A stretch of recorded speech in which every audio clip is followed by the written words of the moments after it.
দর্শক, সুইয়ের মধ্যে সুতো প্রবেশ করানো কিছুটা জটিল কাজ। আপনারা যেটা করবেন, একটা ব্রাশ নেবেন, তারপরে সুইটা নেবেন, ব্রাশের উপরে সুতো রেখে ওই সুইয়ের ফুটার উপর চাপ দিলে, একটা কাঠি দিয়ে টান দিলে কিন্তু চমৎকারভাবে সুইয়ের মধ্যে সুতা ঢুকে যাবে। তারপরে দেখুন, লকের মধ্যে যদি চাবি ভেঙে আটকে যায়, আপনারা একটা ব্রাশ নেবেন, ব্রাশের মাথাটা কেটে ফেলবেন, তারপরে আগুন দিয়ে মাথাটা একটু পোড়াবেন, পুড়িয়ে ওই ভাঙা অংশের উপর চাপ দিয়ে কিছুক্ষণ ধরে থাকলে আটকে যাবে ওই চাবির সাথে, এটা কিন্তু বের হয়ে আসছে।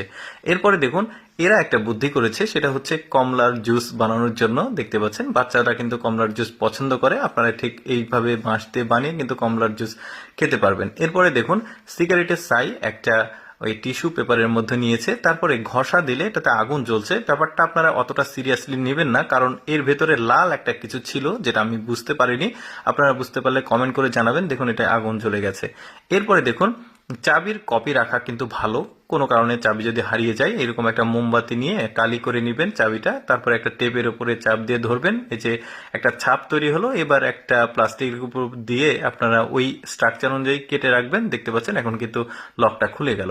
এরপর দেখুন, বেসিনের যে পাইপ থাকে, ওই পাইপের মধ্যে অনেক সময় ময়লা জমে, পানি কিন্তু বন্ধ হয়ে যায়। আপনারা যেটা করবেন, এরকম একটা ছোট্ট বাচ্চাদের বেলুন নেবেন, তারপরে বেলুনটাকে এভাবে কেটে এই যে বোতলটা এখন চাপ দিলে এই যে ময়লাগুলো বের হয়ে আসবে। এটা একটা রং দিয়ে ময়লাকে বোঝানো হয়েছে। এরপরে দেখতে পাচ্ছেন পাইপের মুখ লক করার জন্য একটা বেশ চমৎকার পদ্ধতি। এই যে দেখতে পাচ্ছেন, এরকম একটা ছোট্ট বোতল কেটে পাইপের মুখ এভাবে কিন্তু লাগিয়ে লক করা যাবে। ওই যে প্রাণ লিচি ড্রিঙ্কস আছে, এরকম বোতল পাওয়া যায়। তো যাই হোক, টেপ কাটার জন্য কিন্তু একটু কঠিন হয়, তো এভাবে একটা ভাঁজ করে নেবেন, তারপরে একটু জোরে করে টান দিলে কিন্তু টেপটা সুন্দরভাবে কেটে যাবে।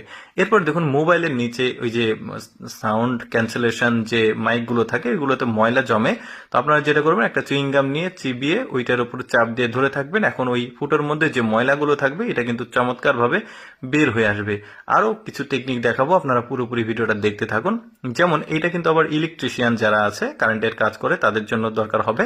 ওই যে দরজার যে লকটা থাকে, ওইটা নিয়ে তারপরে ওই যে রেজারের যে ব্লেডটা থাকে, ওইটা এটার সঙ্গে লাগালে এটা সুন্দরভাবে তার কিন্তু এখন কাটা যাবে। যারা কারেন্টের কাজ করে তাদের কিন্তু এটা প্রয়োজন হবে।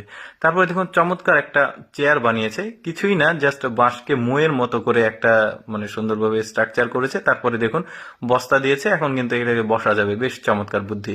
এরপরে আপনার এরকম কোনো জিনিস যদি কোনো গর্তে পড়ে যায়, কোনো এমন চিপাতে পড়েছে যেখান থেকে আপনি তুলতে পারবেন না, তো এরকম একটা দড়ি বানিয়ে নেবেন, এক পাশে ফাঁস দিবেন আর এক পাশে গিট্টু দিবেন।